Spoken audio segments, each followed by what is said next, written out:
What's up, YouTube? This is Mr. Prince Productions, and welcome to a new YouTube video. So, today I'm going to be talking about the One Piece Vivre cards that just leaked. If you don't want to hear the spoilers for these, obviously click off now, because I will be talking about the stuff that leaked. But I think they're coming out officially in a few days, so, do with that information what you will. But if you are interested in hearing the new Vivre card leaked information, I'm going to be talking about it in this video, and I'll be putting it on screen as well.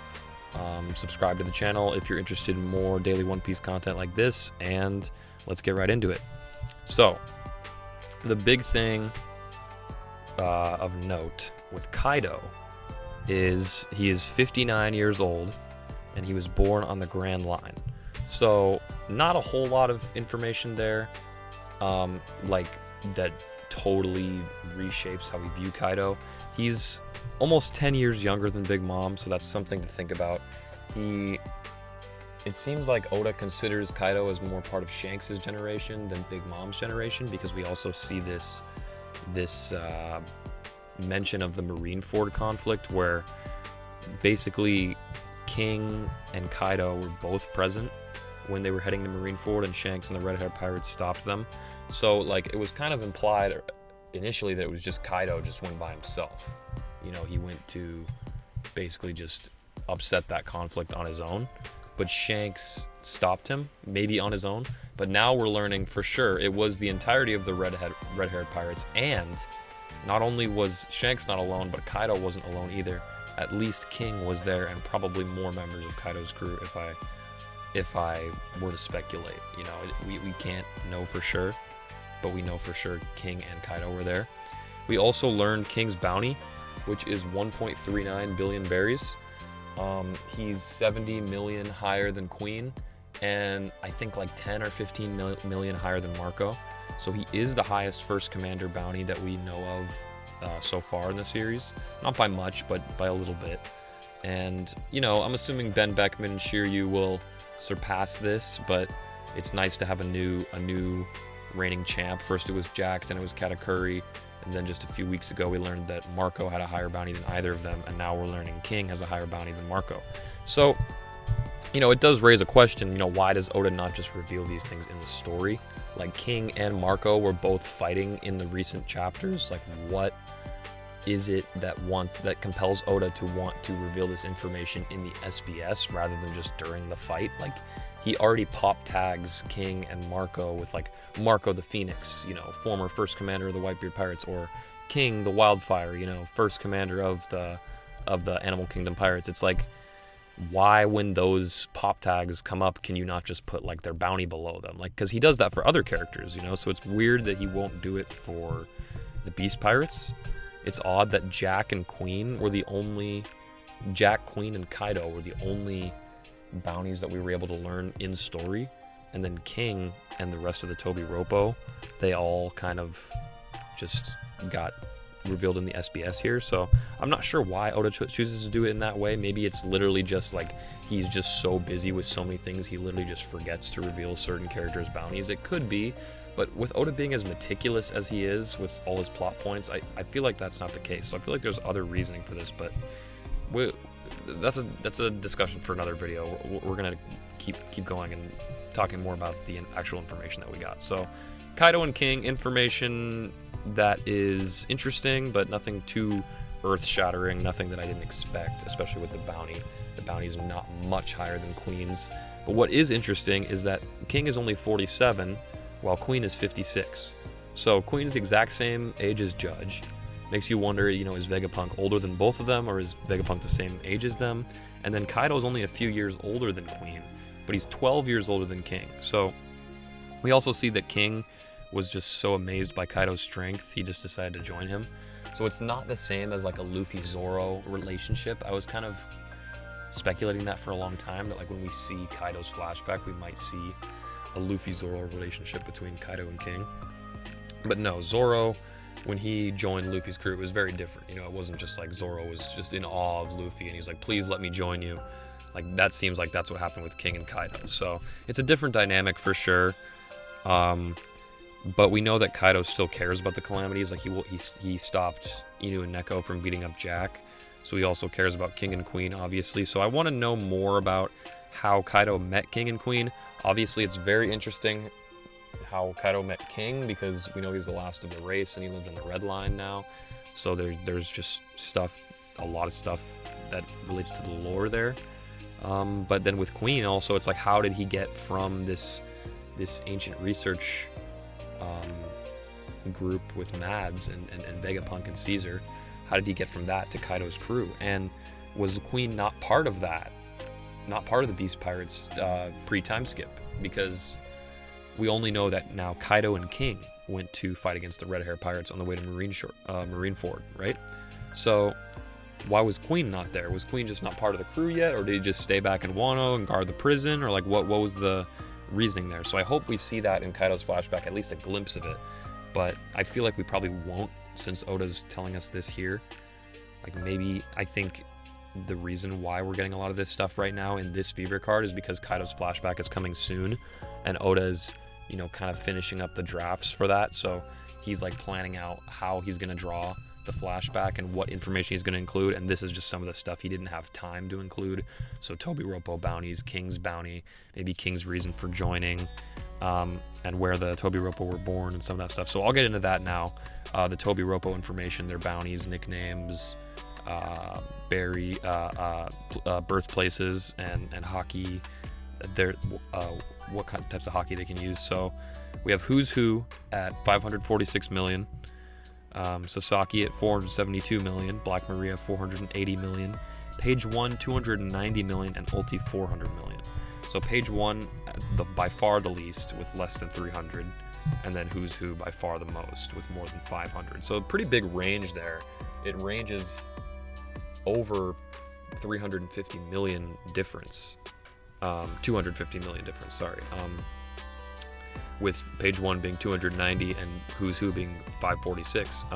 I did see, I think it was either Brago, no, yeah, I think it was Brago. Brago said that 546 was the chapter where we met Jinbei. I'm not sure if that's true, but that would be an awesome coincidence if Oda did that on purpose, made Who's Who 546. And maybe if people want to look back and look at that chapter, maybe we'll find a hint about Who's Who in that chapter. But apparently he was born in the North Blue, and his nickname is Drop It because he talks too much. Now that's really funny because that's definitely true, right? Like Who's Who fight against Jinbei, that was just a big exposition drop. He was talking about all this stuff, like the Gum Fruit and Cypher Pole, Rob Lucci, Red-Haired Shanks, the Sun God Nika, the slaves, the fishmen, the Sun Pirates. I mean, he had so many different things that he was just babbling on about, and Jinbei just wasn't having it. So that was really funny to see that his nickname is like actually like this is something that Who's Who's known for. Like, it wasn't just the Jinbei fight. He's always a talkative guy. So that's pretty funny. And then we have Sasaki with being born in the Grand Line, so more evidence that Sasaki could have been born in Water 7. And his nickname was Submerged Sasaki because he's drunk all the time. So that's pretty funny there. Then Black Maria, this is probably the most surprising thing of all the Tobiropo, that she actually has a higher bounty than Sasaki. So what's interesting there is that Sasaki and Who's Who are kind of considered, it actually says here, Oda pointed out that Who's Who and Sasaki are kind of considered like the dangerous troublemakers of the Tobiropo, and Ulti and Page 1 are kind of considered like the fools, the sibling fools. So it's like Who's Who and Sasaki are basically like, I don't know, you could almost say like Zoro and Sanji, or I guess that would be the Calamities, but you know, like they have a Zoro and Sanji type dynamic where they kind of stand above the rest of the crew. And Ulti and Page 1 is kind of almost like a Nami and Usopp, like they're gag characters for the most part, you know? Or they're not meant to fight for the most part. But then Ulti and Page 1 actually, especially Ulti, because we see she's in the 400 million range, they're able to fight on that, you know, that multiple 100 million berry level, as we see here with these bounties. The other interesting thing about Black Maria, she's the only Tobiropo member who was born in Wano. So all these other members were born in the Grand Line or one of the Four Blues.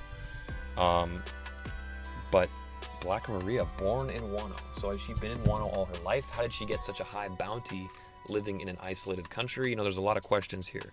So her having a higher bounty than Sasuke, that's really interesting. There's definitely something there story-wise. I'm not sure if Oda's going to delve into it or not. but hopefully he does. Something interesting here also is that all Flying 6 are confirmed armament and observation hockey users. So that's weird, because Oda didn't really focus on any of them having hockey, in the fights. Like, Who's Who was the only one that really notably used armament hockey. And I thought he was the one who needed it least of all, right? Because he already had an Ancient Zone Doubleford. He already had Rokushiki techniques. He really didn't need armament hockey on top of that. And really the only reason Oda had Who's Who using armament hockey was because he was fighting Jinbei. And Jinbei is one of the few members of the Straw Hats who uses armament hockey as well, right? So he gave Who's Who that armament hockey to counter that. But I guess it might simply just be Sasaki and Black Maria and Ulti and Page 1, they're capable of coding themselves in hockey, and they're capable of using observation, but since the Straw Hats that they were fighting weren't using those, they didn't feel the need to use hockey to counter. They were just using their Doubleford abilities. So that's interesting. I think we did see Ulti kind of use observation when she first collided with Luffy. She was like, I can sense this guy's hockey, it's powerful. We need to get rid of him right now. And then Yamato shows up, obviously, but that's the only time I can remember observation being used by a Toby Roppo member. And then, again, Who's Who is the only armament user. So it's interesting that they all have it, but they didn't really use it in the fights. But that's just kind of something interesting there. That's pretty much all the information for the Toby Roppo and for King and Kaido. There's also the numbers. One of the numbers named Hacha is confirmed to be 188 years old. And he's from Punk Hazard, over 200 feet tall as well. So this does confirm that he's not, we already kind of knew this, but he's not a regular giant.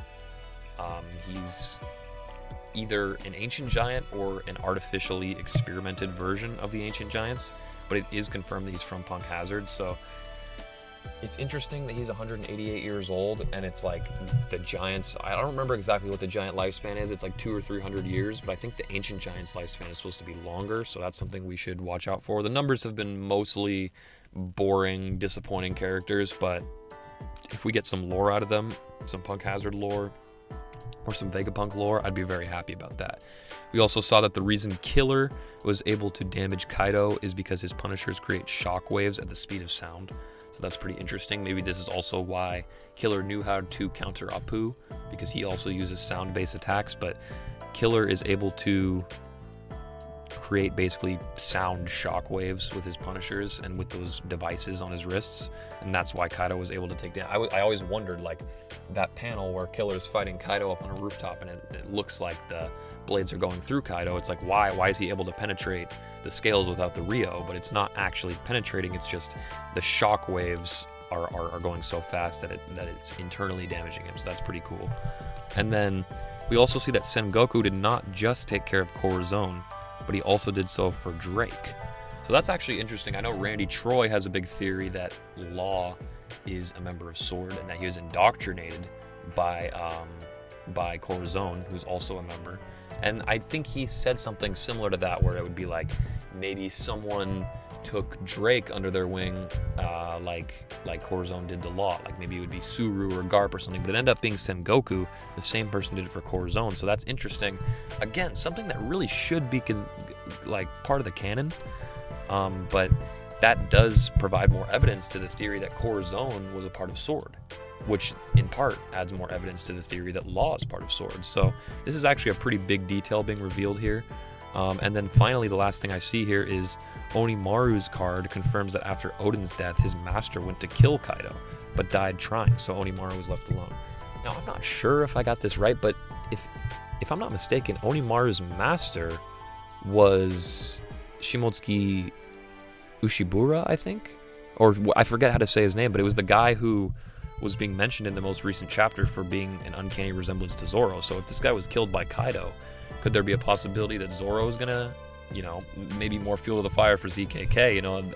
Obviously that got a lot of fuel with the most recent chapter with the Ryuma stuff, because that's really the biggest argument for ZKK, is that Ryuma slayed a dragon, so Zoro will slay a dragon, right? That's the biggest parallel that people have. So this is more kind of evidence towards that. I'm still not really on board with ZKK, but I can't deny the possibility. So yeah, that's basically most of the information. There's also SBS stuff that I haven't really checked out in detail. I think I'm going to wait until all of the SBS translations are totally done because I don't think it's all complete. But I'll make a video on that as well. But that was basically everything in the Vivre cards, everything that I found interesting, and I'll probably make some separate videos on certain things like the Tobi Roppo bounties, King's bounty, and the Zoro lore as well. I'm very interested in that, and maybe even the Sword Sengoku Drake theory. There's a lot of stuff to discuss here, so let me know what you guys think in the comments below. Like this video if you enjoyed, and subscribe to Mr. Prince Productions for more One Piece videos like this every day, and have a good one.